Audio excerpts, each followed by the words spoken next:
명심보감 4편 핵심 구절 50선. 이 오디오북은 명심보감의 핵심 구절 50선을 개인의 주관에 따른 생각과 이야기로 풀어나갔음을 명시합니다. 4편 효와 가정. 안녕하세요. 오늘도 바쁜 하루를 보내신 여러분께 잠시 쉼과 위로의 시간을 선물하고자 합니다. 오늘은 명심보감 네 번째 시간 효와 가정 편을 함께 읽어드리겠습니다. 며칠 전 한지인께서 이런 말씀을 하셨습니다. 나이 들어보니 부모님 말씀이 다 맞더라. 정말 그렇습니다. 사람의 모든 덕은 뿌리가 있습니다. 그 뿌리가 바로 효입니다. 부모를 공경하는 마음이 깊어야 가정이 평안하고 인생의 길도 바르게 갑니다. 오늘 함께할 5가지 구절을 통해 왜 효가 모든 행실의 근본인지, 그리고 어떻게 하면 진정한 효도를 실천할 수 있는지 그 지혜를 함께 새겨보는 소중한 시간이 되기를 바랍니다. 혹시 최근에 부모님과 마음이 어긋나셨나요?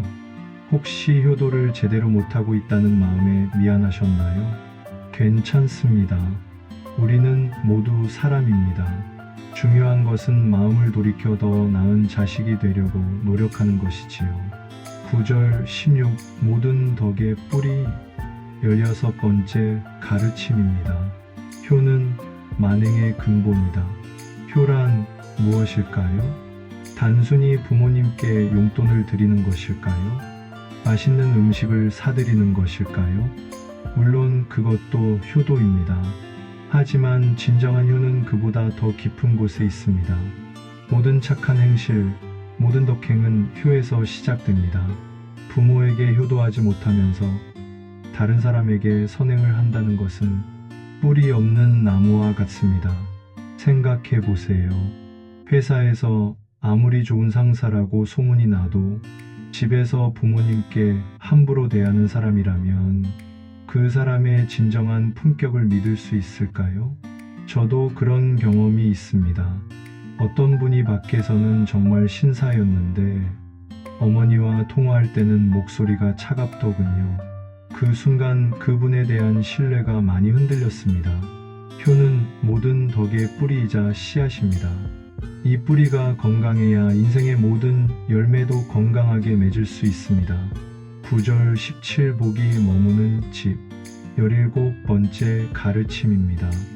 효도하지 않으면 복이 머물지 않는다. 이 말씀이 참 신기합니다. 부모에게 불효하면 복이 집에 머무르지 않는다고 했습니다. 돈을 벌어도 금방 흩어지고 집안이 어지러워진다는 뜻이죠. 반대로 부모님을 잘 모시면 자연스레 복이 들어오고 집안이 화목해집니다. 실제로 그런 경우를 많이 봅니다. 어떤 집은 돈은 많은데 식구들이 늘 다투고 불화합니다. 자세히 보면 부모님을 소홀히 대하는 경우가 많더군요. 반면 어떤 집은 그리 여유롭지 않은데도 가족들이 화목하고 따뜻합니다. 그런 집을 보면 어른을 공경하는 마음이 깊어요. 몇 년 전 제 친구 이야기입니다. 사업이 어려워져서 고민이 많았는데 그때 어머니께서 힘들지 하며 손을 잡아주셨다고 해요. 그 순간 마음이 편안해지면서 좋은 아이디어가 떠올랐고 결국 사업을 성공적으로 회복했다고 하더군요. 복이라는 게 꼭 돈만은 아닙니다. 마음의 평안, 가족의 화목, 그런 것들이 모두 복이지요. 9절 18 하늘보다 큰 은혜 18번째 가르침입니다. 부모의 은혜는 하늘보다 크다. 부모의 은혜를 정말 생각해 본 적이 있으신가요? 우리가 태어나기 전 10달 동안 어머니 뱃속에서 모든 영양분을 받아 자랐습니다.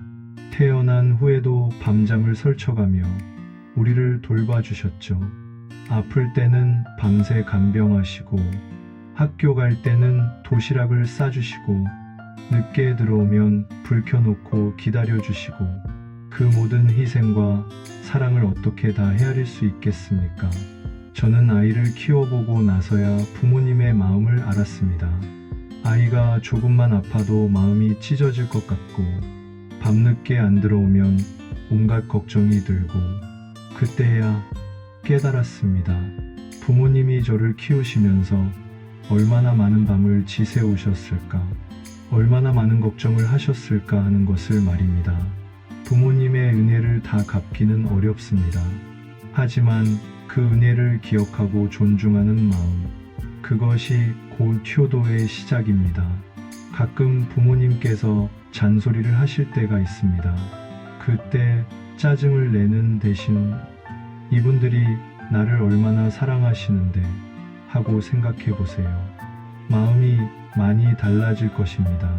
9절 19 집안을 일으키는 효도 19번째 가르침입니다.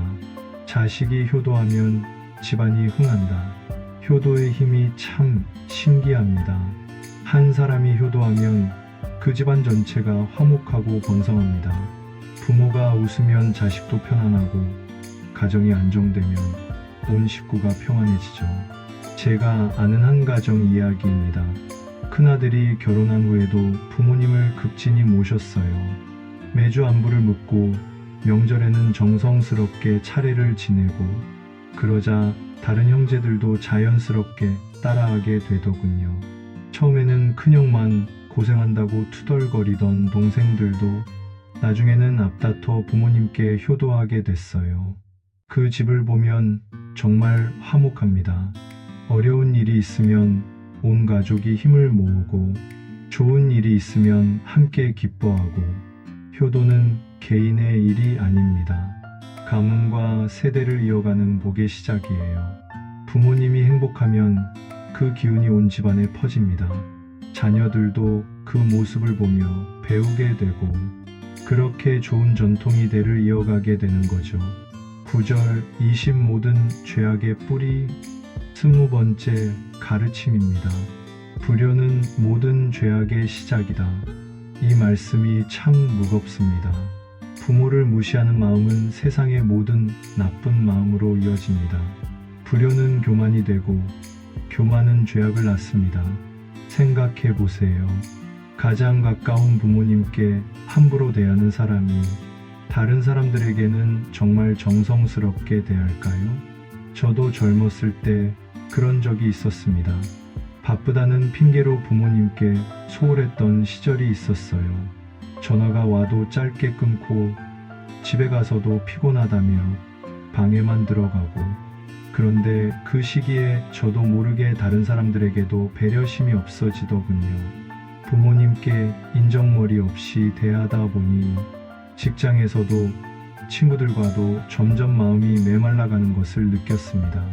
작은 불효가 결국 큰 화로 돌아온다는 것을 그때 몸소 경험했습니다. 다행히 그것을 깨닫고 마음을 바꾸려고 노력했어요. 부모님께 더 자주 안부를 묻고 집에 가서도 대화를 나누고 그러자 신기하게도 다른 관계들도 좋아지기 시작했습니다. 마음이 따뜻해지니까 사람들도 저를 다르게 대하더군요. 오늘 명심보감에서 전해주는 효도의 지혜를 함께 나누었습니다.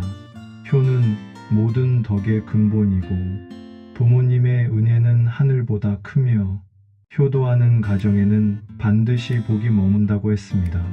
그리고 불효는 모든 죄악의 시작이라는 무거운 경고도 들었습니다. 지금 여러분은 부모님께 어떤 자식이 되어드리고 계십니까? 혹시 바쁘다는 핑계로 소홀히 하고 있지는 않으신가요? 가장 가까운 부모님께 드리는 작은 효도가 결국 내 인생의 큰 복으로 돌아옵니다. 오늘 하루 부모님께 안부 전화 한 통 드리는 건 어떨까요? 어머니, 아버지 건강하세요? 그 한마디가 곧 큰 효도의 시작입니다. 만약 부모님을 이미 떠나보내신 분들이라면 그분들의 가르침을 기억하며 살아가는 것, 그것도 훌륭한 효도입니다. 오늘 하루도 부모님의 사랑을 기억하며 감사한 마음으로 살아가시길 바랍니다. 다음 시간에도 좋은 가르침으로 찾아뵙겠습니다. 고맙습니다.